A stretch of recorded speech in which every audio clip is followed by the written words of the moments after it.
ما ز نام مصطفیٰ است، درد دل مسلم مقام مصطفیٰ است۔ اقبال نے کہا ہے کہ ہم سب کی آبرو اور عزت نام مصطفیٰ سے ہے، اور مسلمان کے دل کا اگر کوئی درد ہے تو وہ صرف مقام مصطفیٰ ہی ہے۔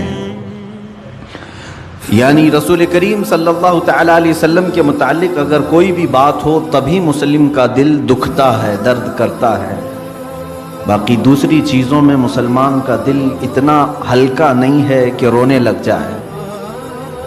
آبرو ما ز نام مصطفیٰ است، درد دل مسلم مقام مصطفیٰ است۔ عزیزان گرامی، رسول مختار صلی اللہ تعالیٰ علیہ وسلم کے متعلق ایک مسلمان کا جو تعلق ہے، اسی تعلق کو ختم کرنے کے لیے 14 صدیوں سے باطل قوتیں ایڑی چوٹی کا زور لگا چکی ہیں کہ یہ تعلق صرف ختم ہو جائے، باقی معاملات، تمہاری ٹوپیاں ختم ہو جائیں گی آسانی سے، تمہاری داڑیاں نکل جائیں گی آسانی سے، نام تک بدل جائیں گے آسانی سے، بہت ساری بد اخلاقیاں بھی تمہارے درمیان آ جائیں گی آسانی سے، لیکن ایک قوت کو اب تک وہ ختم کرنے میں ناکام ہوتے رہے، وہ ہے مسلمان کے دل کا مقام مصطفیٰ سے جو تعلق ہے۔ گرا ہوا آدمی بھی جو گناہوں میں ملوث ہے، آوارہ گردی کر رہا ہے، لیکن رسول کریم صلی اللہ علیہ وسلم کا نام آئے تو اپنی زبانوں کو بند کر لیتا ہے، ادب کرنے لگ جاتا ہے۔ ایسے بہت سارے معاملات ہیں۔ میں نے کافی پہلے ایک شاعر کے متعلق سنا تھا، جگر دہلوی، یا ان کا مراد آبادی، تخلص ہے شاعر کا۔ تو یہ شاعر کا مزاج الگ تھا۔ بہت سارے شعراء قوال ایسے جو شراب نوشی بھی کرتے ہیں، شراب پی کر شعر و شاعری کرنا یا محفلیں، رقص کی، ان تمام چیزوں میں شامل ہونا ان کے لیے کوئی عیب کی بات نہیں تھی۔ بہرحال ایک مرتبہ جگر کو یہ ہمیشہ سے زوم رہتا تھا، وہ کسی کے بھی شعر و شاعری کو تنقید کرتا تھا۔ تنقید کا مطلب ہوتا ہے کرٹیسائز کرنا، اور ان کے سامنے اگر کسی نے علامہ اقبال کی شاعری پڑھی تو کہہ دیتا، ارے یہ کوئی شاعری تھوڑی نہ ہے، اس میں فلاں چیز کی کمی ہے۔ داغ دہلوی کا شعر پڑھا گیا تو کہا داغ تو ایک رومانسی شاعر ہے، اس کے ہاں دوسرے اشعار نہیں ملتے۔ مرزا غالب کے اشعار پڑھیں تو اس پر تنقید، ہر ایک شاعر پر وہ تنقید کرتا تھا، اور شاگرد جو ہے مزہ لینے کے لیے اس طرح چھیڑتے بھی رہتے تھے، فلاں شاعر کے بارے میں کچھ کہیے، فلاں شاعر کے بارے میں۔ ایک مرتبہ محفل میں اسی طرح سے وہ سارے شعراء کے شعر پیش کرتے تھے شاگرد، اور وہ ان پر تنقید کرتا جاتا تھا استاد۔ اچانک محفل میں ایک شاگرد نے رسول کریم صلی اللہ علیہ وسلم کی ایک حدیث پڑھ دی اور کہا ان کے بارے میں آپ کا کیا خیال ہے؟ ہر شاعر کے بارے میں آپ کرٹیسائز کرتے ہو، تنقید کرتے ہو، ان الفاظ کے بارے میں، ان جملوں کے بارے میں آپ کا کیا خیال ہے؟ شراب نوشی میں ملوث رہنے والا بھی شاعر تڑپ کر کے اٹھ بیٹھا، فوراً محفل کو برخاست کر دیا، ان تمام شاگردوں پر پابندی لگا دی کہ کوئی آئندہ میرے سامنے کسی بھی شاعر کا سوال نہ لائے، اور رونے لگ گیا کہ شاید میرے نشے کی وجہ سے آج یہ نوبت آئی کہ میرے سامنے تنقید کرنے کے لیے حضور کو بھی پیش کر دیا کسی نے۔ کیا میں اتنا گر گیا کہ نبی کونین صلی اللہ علیہ وسلم کی بھی باتیں تنقید کے لیے پیش کی جائیں؟ اتنا رویا، اتنا رویا۔ بعد میں اخبار یہ ملتی ہیں کہ زندگی بھر کبھی شراب نوشی یا پھر کسی دوسرے لہو و لعب کی طرف اس نے ہاتھ تک نہیں لگایا، اسی ایک غم میں پھر پوری زندگی گزاری اور انتقال ہو گیا۔ میں کہنا یہ چاہتا ہوں میرے عزیزو، مسلمان کا تعلق جو مصطفیٰ کریم صلی اللہ علیہ وسلم سے ہے، چاہے وہ گرا ہوا ہی کیوں نہ ہو، اخلاقی پستی میں کیوں نہ ہو، لیکن نام مصطفیٰ آتے ہی وہ ادب کا مظاہرہ کرتا ہے۔ ہمارا خود کا معمول یہ ہے کہ ہم جس حالت میں بھی ہیں میرے آقا کا نام آئے تو ہم اپنے لبوں کو سے اپنے انگوٹھوں کو چومتے ہیں اور پھر آنکھوں سے لگا لیتے ہیں۔ یہ ادب کا ایک مظاہرہ ہے۔ قرآن کی وہی آیت میں آپ کے سامنے تلاوت کر رہا ہوں۔ اللہ رب العزت نے سورہ حجرات کو یہیں سے شروع فرمایا۔ رب ذوالجلال فرماتا ہے اے ایمان والو اللہ اور اس کے رسول کے آگے نہ بڑھنا، اللہ اور اس کے رسول کے آگے نہ بڑھو، اللہ سے ڈرتے رہو۔ دوسری آیت ہے جو آج بھی حضور اکرم صلی اللہ علیہ وسلم کی جالیوں پر لکھی ہوئی مزار مقدس کے سامنے، یا ایھا الذین آمنوا لا ترفعوا اصواتکم فوق صوت النبی، اے ایمان والو نبی کی آواز پر اپنی آوازیں بلند مت کرنا۔ ولا تجہروا لہ بالقول کجہر بعضکم لبعض، اور جیسے آپس میں ایک دوسرے کو پکارتے ہو ایسے نبی کو کبھی مت پکارنا۔ تم کسی کو بھی پکارتے ہو اے احمد، اے عبداللہ، اس طرح کبھی یا محمد نہ کہو، حضور کا نام لے کر کے اس طرح آپس میں جیسے دوسروں کو پکارتے ہو اسے نہ پکارو، بلکہ حکم دیا گیا کہ جب بھی پکاریں تو یا رسول اللہ کہیں، یا حبیب اللہ کہیں، یا نبی اللہ کہیں، ان کے القابات سے پکارو، نام لے کر کے پکارنے کو منع کیا گیا۔ یہ بارگاہ رسالت مآب صلی اللہ علیہ وسلم کا ادب کوئی اور نہیں، خود خدائے قدیر و جبار سکھا رہا ہے۔ یہ آیت جو نازل ہوئی تھی وہ ایک صحابی کے متعلق، ثابت بن قیس رضی اللہ تعالیٰ عنہ، کانوں سے ان کو کم سنائی دیتا تھا، اونچا سننے کی عادت تھی، اور جس کے کانوں میں عذر ہو وہ تھوڑا بلند آواز سے بولتا ہے۔ آپ کو معلوم ہوگا کان اگر کم سنائی دیتے ہیں تو زور سے بولتا ہے، بات کرتا ہے۔ حضرت ثابت بن قیس، یہ قیس بن ثابت، یہ حضور اکرم صلی اللہ علیہ وسلم کی مجلس میں بیٹھے ہوتے اور جب کوئی بات ان کو سمجھ میں نہ آتی یا سنائی نہ پڑتی تو زور سے پوچھتے یا رسول اللہ صلی اللہ علیہ وسلم کیا کہا آپ نے؟ حضور دوبارہ ارشاد فرماتے۔ کبھی ایسا ہوتا کہ 3 مرتبہ حضور اکرم صلی اللہ علیہ وسلم ان کو بیان کرتے، حالانکہ اس صحابی کے ساتھ یہ عذر تھا، جان بوجھ کر کے تو نہیں کرتے، عذر تھا، اور اللہ کو یہ بھی پسند نہیں آیا۔ رب تعالیٰ نے آیت نازل فرمائی اے رسول کے صحابہ جب مجلس میں بیٹھنا تو بلند آواز سے نبی سے سوال مت کرنا، ان تحبط اعمالکم، کہیں تمہارے پورے اعمال ضائع ہو جائیں گے اور تمہیں خبر بھی نہیں ہوگی، وانتم لا تشعرون۔ یہ صحابی رسول اپنے آپ کو قید کر کے گھر میں روتے رہے کہ پتہ چل گیا تھا کہ انہی کے بارے میں آیت آئی ہے، مجلس رسول میں بلند آواز سے یہی بات کرتے تھے۔ پھر دوبارہ 40 دن کے بعد دوسری آیت آئی جس میں اللہ تعالیٰ نے ان کی مغفرت کا اعلان فرمایا کہ دل سے ان کا ادب تھا، جان بوجھ کر کے بارگاہ رسالت مآب صلی اللہ علیہ وسلم کی انہوں نے توہین نہیں کی ہے، نہ ہی بلند آواز سے انہوں نے جان بوجھ کر کے یوں پوچھا ہے۔ اللہ رب العزت نے انہیں معاف فرمایا، لیکن ساتھ ہی قیامت تک آنے والے مسلمانوں کو یہ تنبیہ کر دی گئی کہ اب نبی کونین صلی اللہ علیہ وسلم کی بات بھی چھڑ جائے، اے مسلمانوں ادب کا مظاہرہ کرو، ادب کا مظاہرہ۔ جب رسول کریم صلی اللہ علیہ وسلم کا تذکرہ خیر ہو رہا ہو اس وقت بھی مسلمانوں پر یہ واجب ہے کہ وہ ہمتن گوش ہو کر کے سنیں نبی کونین صلی اللہ علیہ وسلم کیا فرما رہے ہیں۔ یہ بارگاہ رسالت مآب صلی اللہ علیہ وسلم کے آداب میں کیوں بتا رہا ہوں؟ میرے عزیزو آج اسی بات کی ضرورت ہے، مسلمانوں کے دلوں سے اس بات کو ختم کرنے کی کوشش کی جا رہی ہے۔ بارگاہ نبوت علی صاحب الصلاۃ والسلام میں بے ادبی کر کے آج دنیا یہ سمجھ رہی ہے کہ ہم مسلمانوں کو اپنا ہم نوا بنا لیں گے۔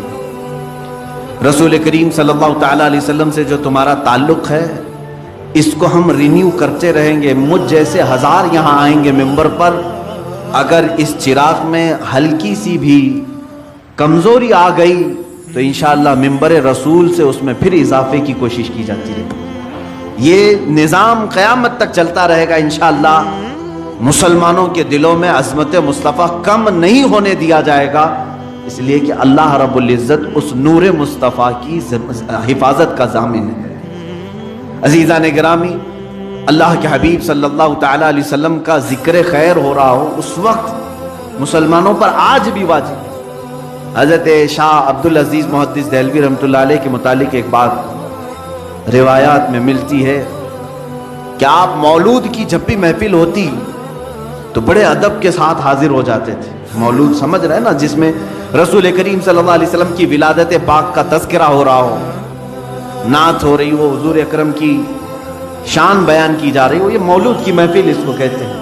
وہ ہمیشہ اس محفل میں ادب سے حاضر ہوتے. ایک مرتبہ اپنے گھر کے برآمدے میں یا گھر کے پاس بیٹھ کر کے وہ حقہ پی رہے تھے. حقہ منہ سے لگے. حقہ کو جانتے ہوں گے آپ، اس میں صرف دھواں ہوتا ہے، یہ ناجائز و حرام نہیں ہے، ورنہ علماء اس کا استعمال نہیں کرتے. حقہ نوشی فرما رہے تھے. تھوڑی دیر میں آپ کے کانوں میں مولود پاک کی آواز آئی. پڑوس میں کسی کے گھر میں یہ میلاد شریف کی محفل ہو رہی تھی. آپ نے حقہ چھوڑ دیا، فوراً اٹھ کر کے بھاگ گئے اور جا کر کے مجلس میں بیٹھ گئے ادب سے. اور جب رسول کریم صلی اللہ علیہ وسلم کی اس میلاد کی محفل میں بیٹھتے تو آپ پر رقت طاری ہو جاتی تھی. آپ کی آنکھیں بند اور وجد میں آئے. تھوڑی ہی دیر میں آپ نے دیکھا رسول کریم صلی اللہ تعالیٰ علیہ وسلم کو مجلس پاک، لیکن اس حال میں کہ حضور صلی اللہ علیہ وسلم غضبناک ہیں، چہرے پر غصے کے آثار ہیں، چہرہ سرخ ہے. آپ ڈر گئے. اس محفل میں بیٹھے ہیں، ادھر میلاد کی محفل چل رہی ہے اور آپ نے کشف کیا، مراقبہ کیا. مجلس میلاد میں آپ کو حضور اکرم صلی اللہ علیہ وسلم کا سرخ چہرہ نظر آیا تو آپ نے ادب سے پوچھا، آقا مجھ سے کوئی توہین تو نہیں، کچھ گستاخی تو نہ ہو؟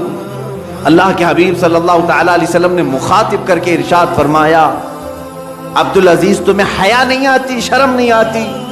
حقے کا منہ لے کر کے میری مجلس میں چلے آئے، اسی منہ سے تم میری میلاد سننے کے لیے چلے آئے.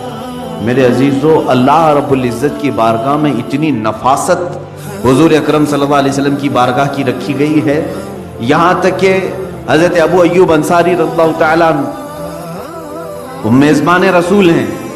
حضور صلی اللہ تعالیٰ علیہ وسلم کو روزانہ کھانا لا کر کے دیتے تھے.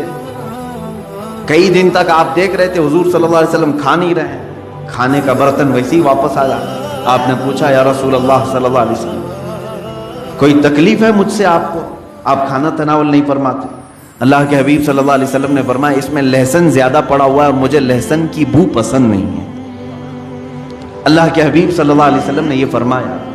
حضرت ابو ایوب انصاری اس برتن کو نکالے اور زندگی بھر کبھی آپ نے لہسن کو ہاتھ نہیں لگایا کہ جس کی بو سے اللہ کے حبیب صلی اللہ تعالیٰ علیہ وسلم کی طبیعت پر گراں گزرتا ہو، اس طرح کا حلال پھل بھی، حلال سبزی بھی کھانا انہوں نے اپنے لیے روا نہیں رکھا.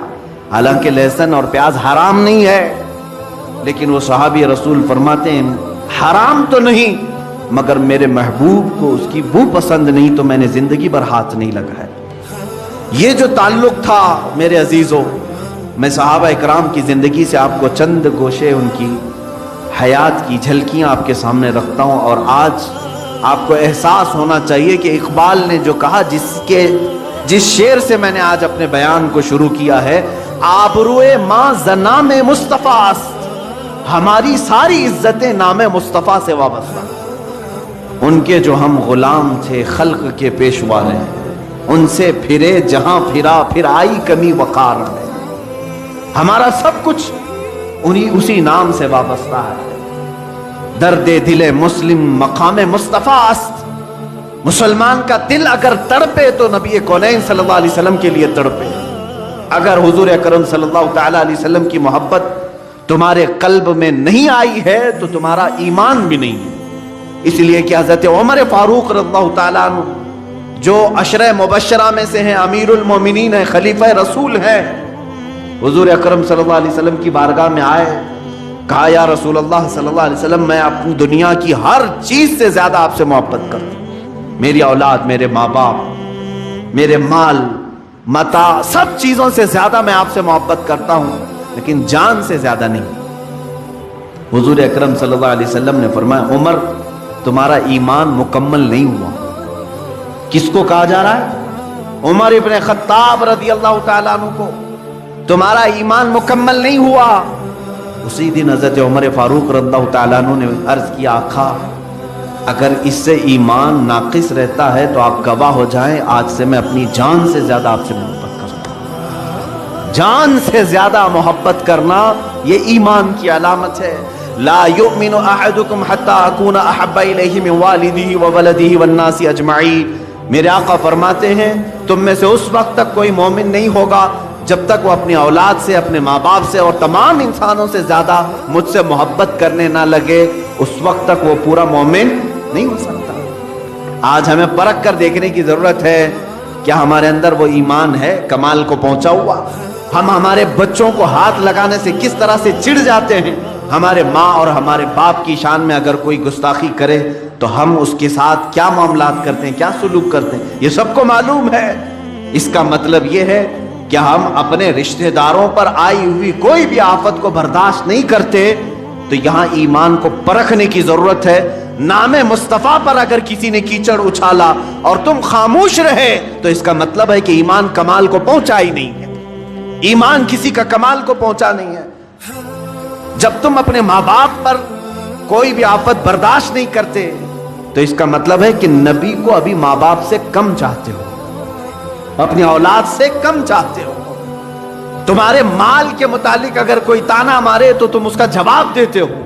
اس کا مطلب ہے کہ نبی کونین صلی اللہ تعالی علیہ وسلم سے ابھی مال سے کم محبت کرتے ہیں. عزیزان گرامی وقار, میں سب کی بات نہیں کر رہا ہوں. جو میرے آقا صلی اللہ تعالی علیہ وسلم کی عزت اور ناموس کے لیے کھڑا ہوا, چاہے حالات کیسے بھی ہوں, یہ اس کے ایمان کی علامت ہے. میں آج یہاں سے بیان کر رہا ہوں, مجھے ضرور معلوم ہے کہ جمعہ کا یہ مجمع اگرچہ مسجد میں محدود لوگ ہوتے ہوں, لیکن اس بیان کو ریکارڈ کر کے میں پوری عالم اسلام نہیں بلکہ پوری دنیا کو یہ پیغام دینا چاہتا ہوں, آبروئے ماں زنام مصطفیٰ, ہماری آبرو مصطفیٰ کریم صلی اللہ علیہ وسلم کے نام سے ہے. اور اگر تم نے اس طرف انگلی اٹھائی تو پھر ہمارا زمین پر جینا بھی بیکار ہے, ہم جواب دے کر کے رہے. آج فرانس کی گورنمنٹ بھی خاموش بیٹھی ہے چارلی ہیبڈو نام سے, جو گستاخانہ خاکے بنانے کے لیے پوری دنیا میں اعلانات ہو رہے ہیں. یہ جان بوجھ کر کے ہوتے ہیں. رسول کریم صلی اللہ تعالی علیہ وسلم کے کارٹون بنانا ہے, اور اس کو یہ کیا کہہ رہے ہیں, یہ آزادی رائے ہے, یہ فریڈم آف سپیچ جس کو کہتے ہیں. ہر ایک کو آزادی ہے, کسی کے بھی آزادی. تم آپس میں ایک دوسرے کے حلیے بناؤ, اللہ اور اس کے رسول کو اپنی آزادی کا نشانہ ہرگز نہ بناؤ. یہاں کوئی آزادی نہیں ہے, اس لیے کہ صحابہ کرام ایک مرتبہ مذاق کر رہے تھے, آپس میں مذاق کر رہے تھے کسی آیت کو لے کر کے. اللہ تعالیٰ نے فوراً قرآن میں آیت نازل فرمائی. اللہ پر سنیں گے آپ, حیرت ہوگی آپ. صحابہ کرام مذاق میں آپس میں قرآن کی ایک آیت کو لے کر کے بات کر رہے تھے. اللہ نے آیت نازل فرمائی, قد کفرتم بعد ایمانکم, تم کافر ہو چکے ہو ایمان لانے کے بعد, کافر ہو چکے ہو. لا تعتذروا قد کفرتم بعد ایمانکم. اللہ نے جلال میں فرمایا اب بہانہ مت کرو, تم کافر ہو گئے ایمان لانے کے بعد. اللہ کے حبیب صلی اللہ تعالی علیہ وسلم کو یہ آیت آئی. اللہ فرماتا ہے قل اب اللہ وآیاتہ ورسولہ کنتم تستہزئون. ان سے پوچھیں اے رسول, کیا وہ اللہ کے ساتھ اور اس کے رسول کے ساتھ اور اللہ کی آیتوں کے ساتھ مذاق کرتے ہیں؟ ان سے کہہ دیں کہ وہ کافر ہو چکے. جب اس زمانے میں یہ آیت نازل ہوئی ہے تو میرے عزیزوں اس معاملے کو ہلکا نہ سمجھ لیں. اس وقت بھی کہا جا سکتا تھا نا فریڈم آف سپیچ ہے, مذاق کرنے کا اختیار ہے ہر ایک کو. لیکن میرے عزیزوں مذاق کا تخت کبھی بھی نبی کونین کی ذات اور اللہ رب العزت کی ذات ہم بننے نہیں دیں گے. پوری دنیا میں کہیں پر بھی ہو. آج افسوس اس بات کا ہے کہ پوری دنیا میں تقریباً 57 کنٹریز بنام مسلمان ہیں, 57 ملک ہیں.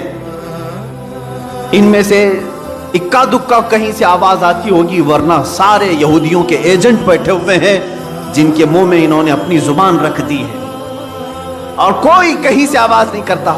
سعودی جو مکمل یہودی بنا جا رہا ہے, یو اے آل نہیان جہاں حکومت کر رہے ہیں اسرائیل کے پٹھو ہیں, یہ تمام وہ کنٹریز ہیں جو جبے کبے بھی پہنتے ہیں, سروں پر رومال بھی رکھتے ہیں اور پوری دنیا کو مسلمان ہونے کا اعلان بھی کرتے ہیں, اپنے آپ کو ٹھیکیدار سمجھتے ہیں.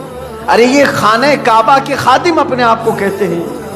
رسول مختار صلی اللہ تعالی علیہ وسلم کی شان میں نازیبا کلمات بکے جا رہے ہیں, ان میں سے کسی ایک کو بھی بولنے کی ہمت نہیں.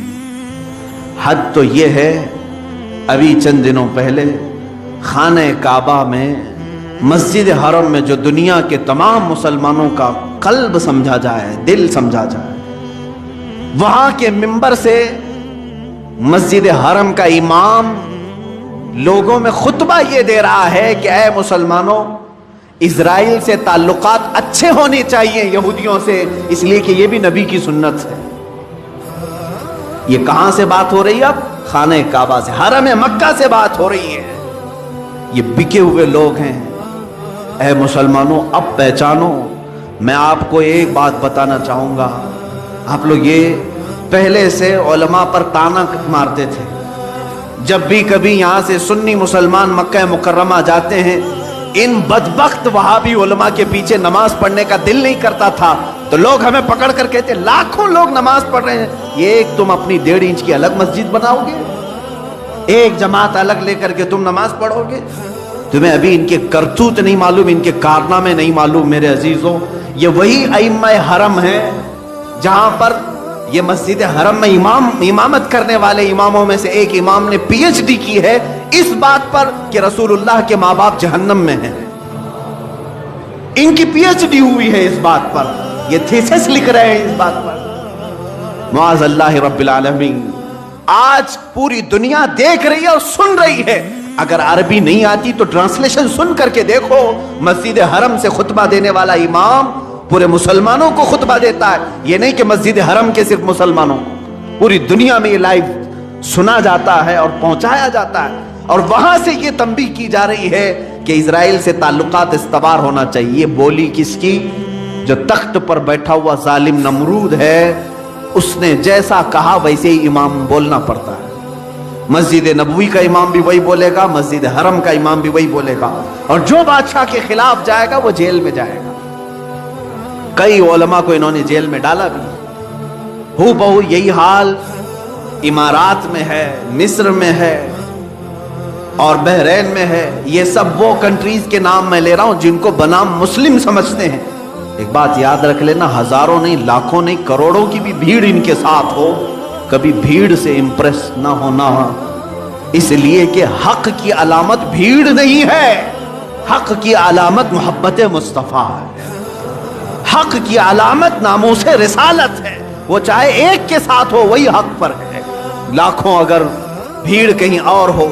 اس لیے کہ میرے آقا صلی اللہ علیہ وسلم نے فرمایا قیامت کے دن تم دیکھو گے کچھ نبی, صحابی کی بات نہیں, اولی کی بھی بات نہیں, عالم کی بھی بات نہیں کر رہا ہوں, نبی کی بات. میرے آقا فرمانے کئی نبی ایسے ہوں گے قیامت کے دن جو صرف ایک ہی امتی کے ساتھ آئیں گے, ان کا کل ملا کر کے ان کی زندگی میں ایک امتی بنا ہے. کسی کے ساتھ 2 امتی ہوں گے, کسی کے ساتھ 4 امتی ہوں گے. انبیاء کرام, نبی اس حال میں قیامت کے دن آئیں گے, ان کا ایک ماننے والا, کسی کے 2 ماننے والے. تو کیا یہ کہو گے کہ نبیوں کا ایک ہی ماننے والا ہے تو بھیڑ تو دوسری طرف تھی, بھیڑ دوسری طرف تھی. میرے عزیزو, یہ بھیڑ کو کبھی بھی معیار نہیں بنایا گیا, کسوٹی نہیں بنایا گیا اسلام میں.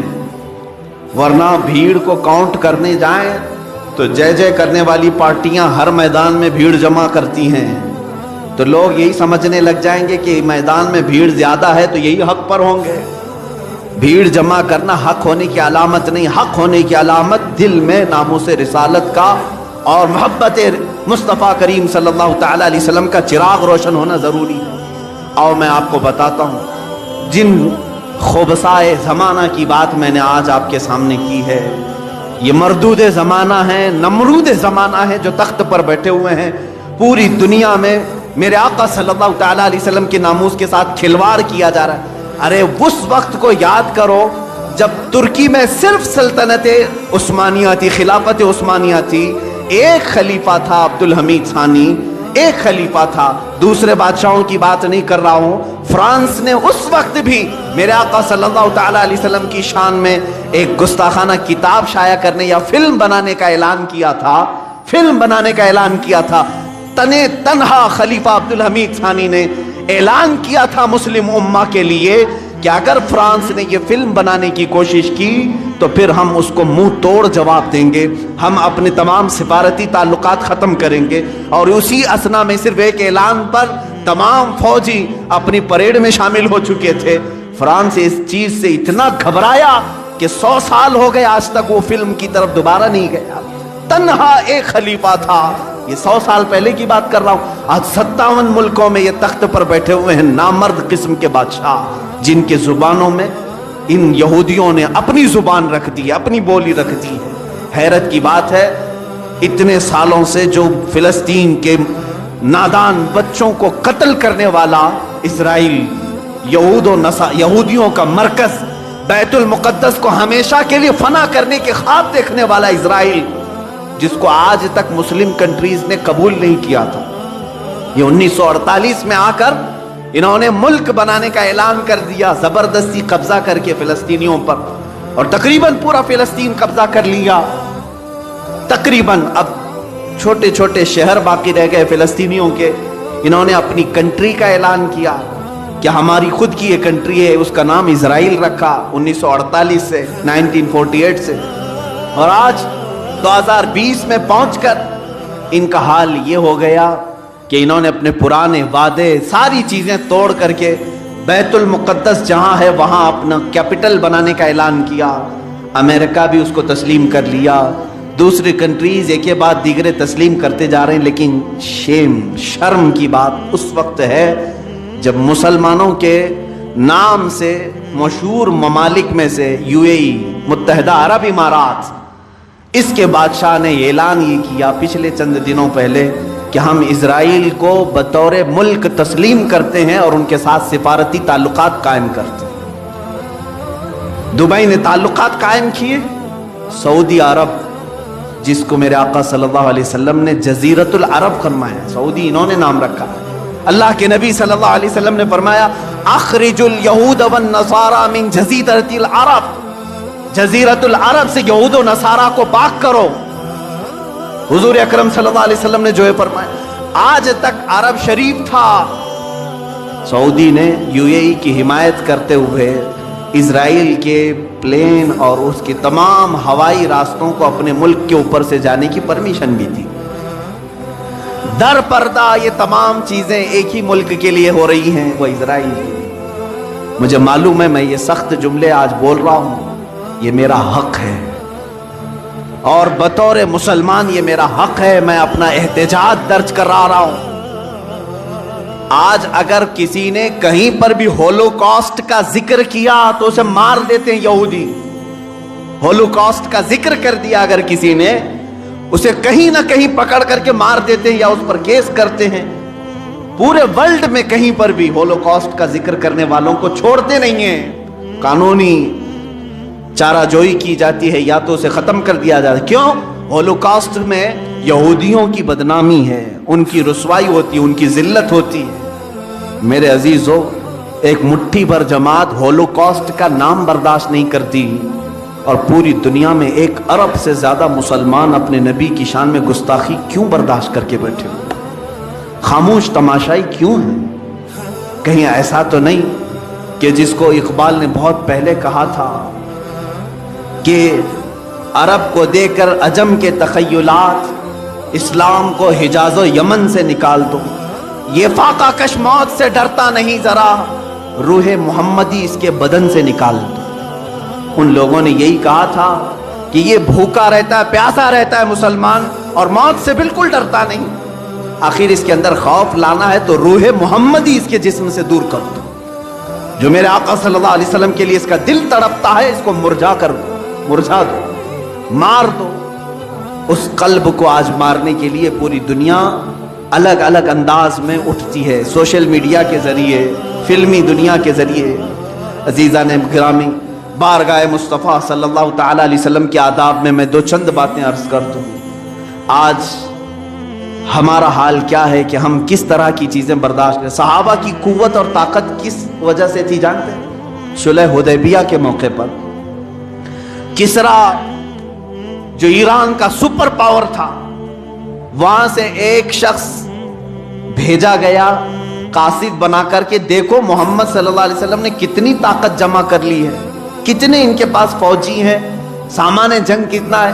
کیونکہ یہ بڑے بڑے بادشاہوں سے لڑنے کے چیلنج دیتے جا رہے ہیں، ملک کا ملک فتح کرتے جا رہے ہیں، ان کے پاس طاقت کیا ہے وہ دیکھو. عروہ بن مسعود ثقفی ایک شخص آیا صلح حدیبیہ کے موقع پر. حضور پاک صلی اللہ تعالیٰ علیہ وسلم کو اس وقت مکہ والوں نے عمرہ کرنے کے لیے روک دیا تھا، نہیں جانے دے رہے تھے. 1400 صحابہ تھے صرف. ایران کی سپر پاور، قیصر ملک روم کا سپر پاور، یہ لوگ قاصد بنا کر کے بھیجیں، دیکھ کر کے آؤ محمد ہماری سلطنتوں کو ہلانے کی بات کرتے ہیں، کون سی طاقت جمع کی ہے. یہ شخص آیا، دیکھا. اب اس کی زبان سے سنو. عروہ بن مسعود ثقفی یہ کہتا ہے، یہ حدیث پاک میں بھی موجود ہے کہ اس نے دیکھا کہ یہاں پر انہوں نے کون سی طاقت جمع کی. وہ باہر واپس آ کر کے رپورٹنگ کرتا ہے اپنے بادشاہوں کو، کہتا ہے میں نے دیکھا ایک ایسی فوج محمد کے پاس ہے صلی اللہ علیہ وسلم کہ جب وہ بولتے ہیں تو یہ سارے کان کھڑے کر دیتے ہیں، جب وہ کسی بات کا حکم کرتے ہیں تو دوڑ پڑتے ہیں، اور جب وہ وضو کے لیے جاتے ہیں تو مجال ہے کہ ان کی کلی کا ایک قطرہ بھی زمین پر گرے، سب اپنے ہاتھوں میں لیتے ہیں. صحابہ کا یہ ماحول دیکھ کر کے اس نے بتایا. اللہ کے نبی صلی اللہ علیہ وسلم کے متعلق وہ کہہ رہا ہے، قاصد میں دور سے دیکھتا رہا محمد صلی اللہ علیہ وسلم وضو کے لیے کلی کر رہے ہیں، اور صحابہ اپنے ہاتھ پھیلائے، اپنے دامن پھیلائے ہیں. وہ کلی کا پانی ان کے ہاتھوں میں آتا، دامن میں آتا، اور سب اپنے چہروں پر لگا لیتے تھے، ایک قطرہ بھی زمین پر گرنے نہیں دیتے تھے. اور وہ واپس آ کر کے کسرا سے کہا، میں نے بڑے بڑے بادشاہوں کے ہاں فوج کو بھی دیکھا ہے، لیکن ایسی دیوانگی کسی کے ہاں نہیں دیکھی. پوچھا انہوں نے کہ کیا طاقت جمع کی ہے؟ انہوں نے کہا چھوڑو ان سے لڑنے کی بات ختم کرو، محمد صلی اللہ علیہ وسلم کو وہ تمہارے حوالے کبھی نہیں کریں گے. کہا کیوں نہیں کریں گے؟ ارے میاں وہ ان کی کلی کا قطرہ زمین پر گرنے نہیں دیتے، ان کے خون کا قطرہ کہاں سے گرنے دیں گے؟ وہ صحابہ ہیں جو رسول کریم صلی اللہ تعالیٰ علیہ وسلم کے زبان پاک سے نکلے ہوئے قطرے بھی زمین پر نہیں گرنے دیتے تھے. تب اللہ رب العزت نے ان کی شان میں قرآن میں آیتیں نازل فرمائی، اور وہ نہتے ہوتے تھے، پیروں میں چپل نہیں ہے، ہاتھوں میں تلوار نہیں ہے. غیبی طاقت ایسی ہوتی کہ وہ لکڑی ہاتھ میں لے لے تو وہی تلوار بن جائے، گھوڑے اگر سمندر میں دوڑائیں تو خشک راستہ بن جائے، اگر وہ درندوں کے پاس آئیں تو وہ درندے ان کے فرما بردار بن جائیں. یہ ساری طاقت و قوت خدا کی طرف سے غیب سے انہیں ملی ہوئی تھی، صرف اس لیے کہ ان کا یہی قول تھا جس کو اقبال نے کہا ہے، آبروئے ماز نام مصطفیٰ. ان کا یہ نعرہ تھا، ہماری کل آبرو نام مصطفیٰ سے ہے. وہ جیتے مرتے تھے صرف رسول کریم صلی اللہ تعالیٰ علیہ وسلم کی عزت کی خاطر. عزیزان گرامی وقار، صلح حدیبیہ کا موقع، جنگ احد کی بات دیکھ لیں.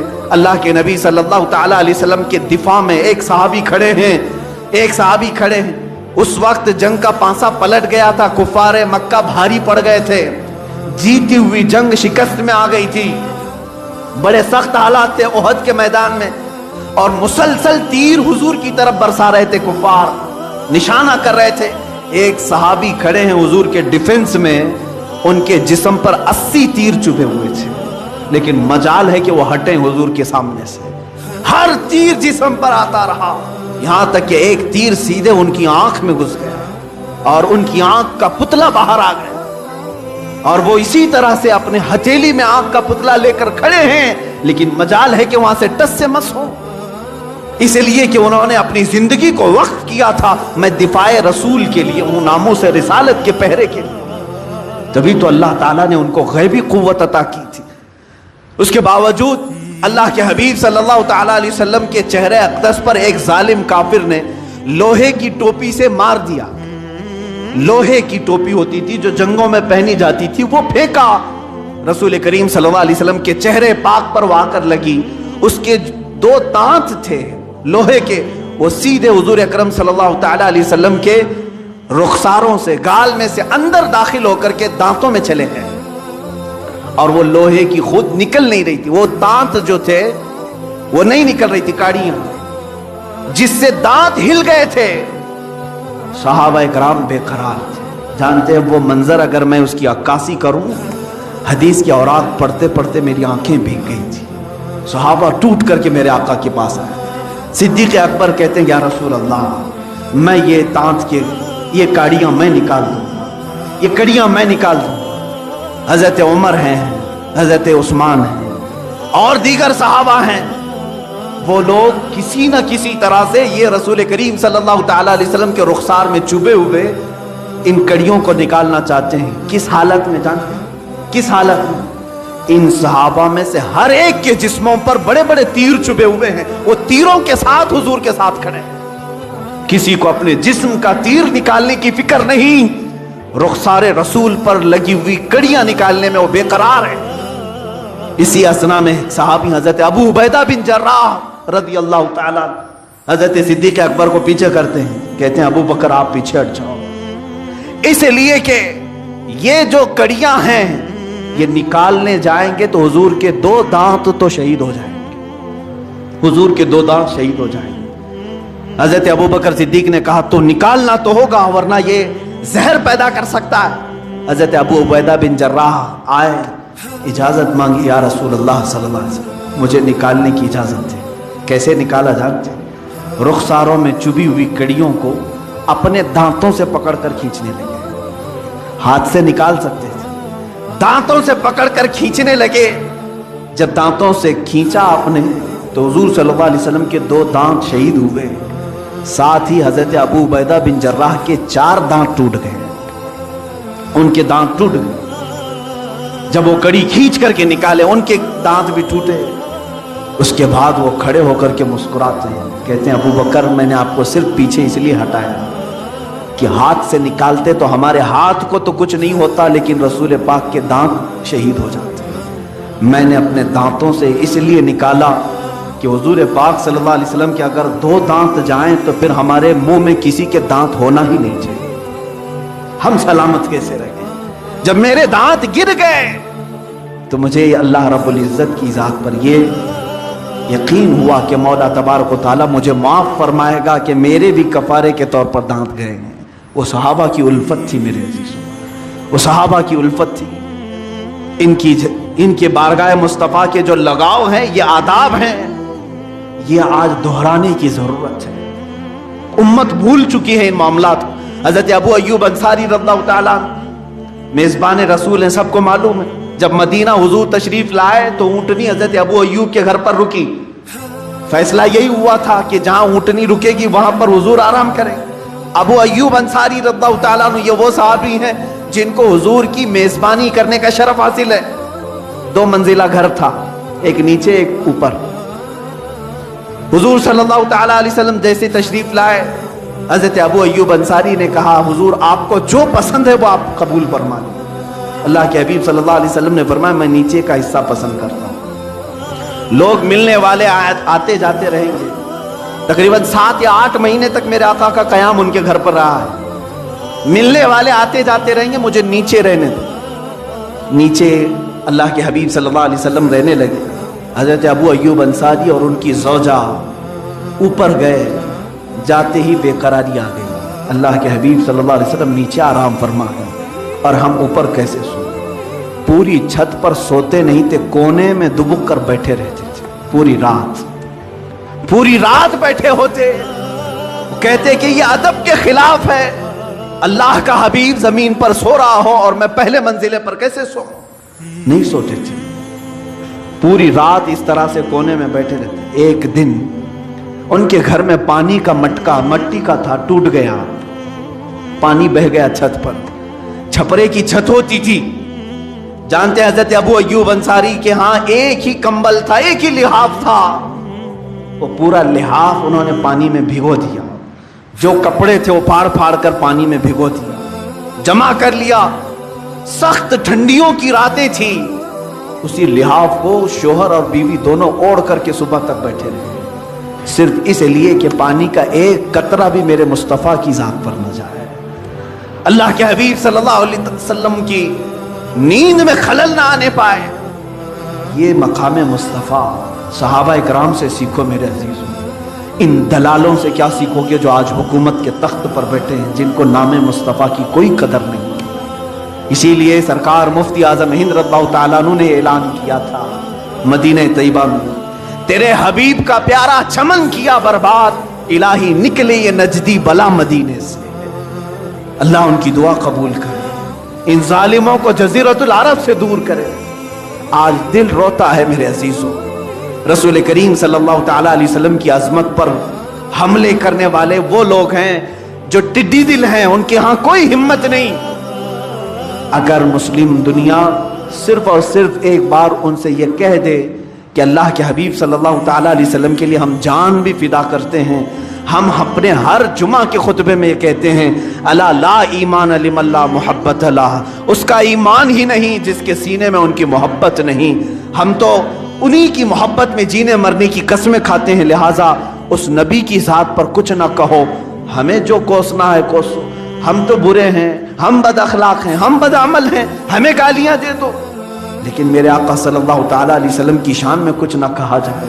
اے مسلمانوں، اپنے آپ کو بیدار رکھو، جس طرح ممکن ہو سکے ان کی مخالفت میں آواز اٹھاؤ۔ اگر آج تمہارے پاس سوشل میڈیا کا پلیٹ فارم ہے تو اس پر اپنا احتجاج درج کرو کہ ہم فرانسیسی یہ تمام درندوں کے خلاف ہیں، اس لیے کہ انہوں نے ہمارے قلب کو، ہمارے دل کو چھیڑا ہے جہاں میرے آقا کی محبت بستی ہے، ہماری آنکھوں کو ٹھیس پہنچائی ہے جن کے نام سے ہم ٹھنڈک محسوس کرتے ہیں۔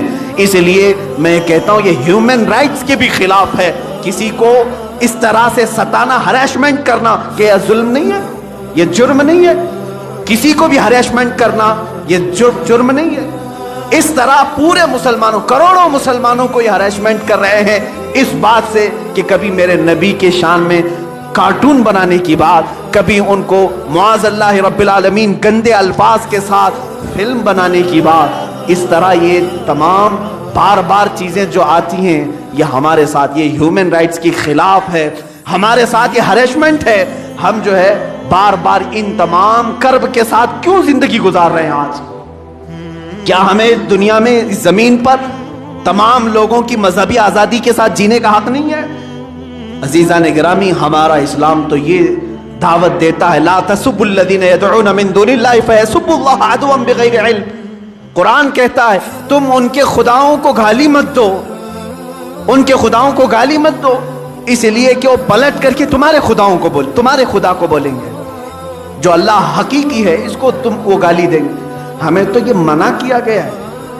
یہ مغرب، یہ ویسٹرن، جہاں سے یہ لوگ اپنے آپ کو پورا سپر پاور کہنے کا دعویٰ کرتے ہیں اور سب سے زیادہ ترقی یافتہ کہتے ہیں، ان ظالموں کو اتنی بھی تمیز نہیں کہ کسی پوری دنیا کے ایک مذہب کی مقدس شخصیت کے ساتھ کھلواڑ کرنا یہ جرم ہے یا نہیں، ان کو اتنی بھی تمیز نہیں۔ یہ جان بوجھ کر کے کیا جا رہا ہے۔ آج میں مسلمانوں کو ایک درس دے کر کے جانا چاہوں گا، آخری میرا پیغام سنیں۔ حضرت علامہ ابن حجر عسقلانی رحمۃ اللہ تعالی علیہ نے لکھا ہے کہ بغداد پر جب حملہ ہوا تھا تاتاریوں کا، ان ظالموں نے پورے مسلمانوں کا قتل عام کیا تھا، دریائے دجلہ کا پانی مسلمانوں کے خون سے لال ہو گیا تھا، بہت انہوں نے ظلم و ستم ڈھائے، اور ان کا محبوب مشغلہ کیا تھا؟ شام کو آتے تھے، کسی عیسائی پادری کو بٹھا کر کے حضور کی شان میں نازیبا کلمات بکنے کے لیے اسے کہا جاتا، پیسے دیے جاتے۔ ایک بار دربار میں علماء کو قید کر کے لائے ہیں، مسلم علماء کو، ان کے ہاتھ پیچھے بندھے ہوئے ہیں، زمین پر لیٹے ہوئے ہیں، اور دربار میں یہ سارے تاتاری اور بادشاہ بھی بیٹھا ہوا ہے۔ ایک عیسائی پادری کو لایا گیا اور کہا گیا کہ تو حضور اکرم صلی اللہ تعالیٰ علیہ وسلم کے بارے میں جتنا ہو سکتا ہے گھرا کر کے باتیں کر، ان کے لیے برے برے شعر بول۔ وہ شروع کرتا ہے، اتفاق ایسا کہ اس بادشاہ کا ایک پالا ہوا کتا تھا جو سونے کی زنجیر سے بندھا ہوا رہتا تھا، سونے کی زنجیر سے اسے باندھتا تھا بادشاہ۔ جیسے ہی وہ عیسائی پادری گستاخی شروع کیا، وہ کتا بھونکنے لگا، کتا بھونکنے لگا، اس نے بند کر دیا۔ پھر تھوڑی دیر کے بعد اس نے پھر وہی کام شروع کیا، کتا پھر بھونکنے لگا۔ لوگوں نے اس سے کہا بھی کہ شاید تو جو بول رہا ہے اس کی وجہ سے کتا بھونک رہا ہے۔ پھر جب اس نے تیسری بار اسی طرح سے گستاخی کرنا شروع کیا تو کتا زنجیر توڑ کر کے نکل آیا اور اس عیسائی پادری پر ایسا حملہ کیا کہ دم زدن میں اسے چیر کر کے ٹکڑے کر دیا، ختم کر دیا۔ اور اسی وقت سینکڑوں کی تعداد میں وہی تاتاری جو گستاخی رسول کے مرتکب تھے ایمان کی دولت سے مشرف اسلام میں داخل ہوئے۔ میں یہ بات اس لیے عرض کر رہا ہوں، کبھی کبھار مجھے ایسا لگتا ہے کہ وہ کتا تو ہم سے اچھا تھا، وہ کتا تو ہم سے اچھا تھا جو ناموس رسالت پر کوئی ایک جملہ سننا اسے پسند نہیں تھا۔ کتوں سے گئی گزری زندگی ہم گزارنے پر آ گئے۔ اسی طرح میرے آقا صلی اللہ تعالیٰ علیہ وسلم کا وہ خچر جس پر آپ سواری کرتے تھے، یعفور نام تھا، اتنا عقلمند تھا، اتنا عقلمند۔ خیبر کے موقع پر حضور صلی اللہ تعالیٰ علیہ وسلم کو گفٹ میں ملا، ہدیے کے طور پر ملا۔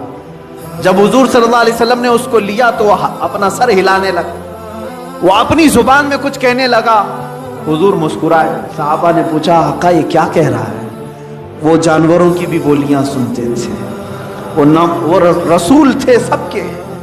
اللہ کے حبیب صلی اللہ علیہ وسلم فرماتے ہیں یہ خچر مجھ سے کہہ رہا ہے کہ یا رسول اللہ صلی اللہ تعالیٰ علیہ وسلم، میں اس نسل کا گدھا ہوں، میں اس نسل کا خچر ہوں کہ میرے باپ میرے دادا سب وہ خچر تھے کہ جن کے اوپر انبیاء اکرام نے سواری کی تھی، انبیاء نے سواری کی، اور ان کی نسل کا میں آخری خچر ہوں، اور نبیوں میں سب سے آخری آپ، سب سے آخری آپ ہیں۔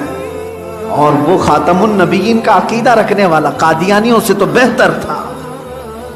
رسول کریم صلی اللہ تعالیٰ علیہ وسلم سے وہ ایک بات یہ بھی عرض کیا کہ آقا میں ایک یہودی کا خریدا ہوا تھا، اس کی ملکیت میں تھا، لیکن وہ حضور سے کہہ رہا ہے خچر یا رسول اللہ صلی اللہ علیہ وسلم برسوں اس یہودی کے گھر میں رہا، ایک مرتبہ بھی میں اپنی پیٹھ پر اس کو سوار ہونے نہیں دیا۔ حضور پاک صلی اللہ تعالیٰ علیہ وسلم سے کہہ رہا ہے جب بھی وہ سوار ہونے کی کوشش کرتا میں اسے گرا دیتا تھا، اس لیے کہ مجھے یہ یقین تھا کہ میری پیٹھ کسی رسول کے لیے رکھی گئی ہے۔ اسی یعفور کو دیکھیں جب میرے آقا صلی اللہ تعالیٰ علیہ وسلم کا وصال ہو، اللہ کے حبیب صلی اللہ تعالیٰ علیہ وسلم جب کسی صحابی کو بلانا ہوتا تو اسی یعفور کو بھیجتے تھے، خچر، کہ جاؤ عثمان بن عفان کو بلا لاؤ، جاؤ عمر ابن خطاب کو بلا لاؤ۔ یہ سیدھے اسی صحابی کے گھر جاتا، ان کے دروازے کو اپنے سر سے ٹھوکتا، دروازہ کھلتا، وہ اپنی دم سے اشارہ کرتا، صحابہ سمجھتے کہ رسول کا بلاوا آیا ہے، حضور کا قاصد بن کر کے صحابہ کے گھر جاتا۔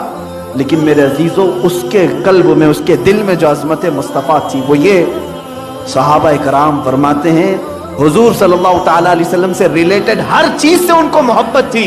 جب میرے آقا کا وصال ہوا، انتقال ہوا، اس دن سے لے کر کے 3 دن تک اس یعفور نے نہ گھاس کا ایک پتا کھایا، نہ کھانا پانی، کچھ بھی نہیں، کسی چیز کو منہ نہیں لگاتا تھا۔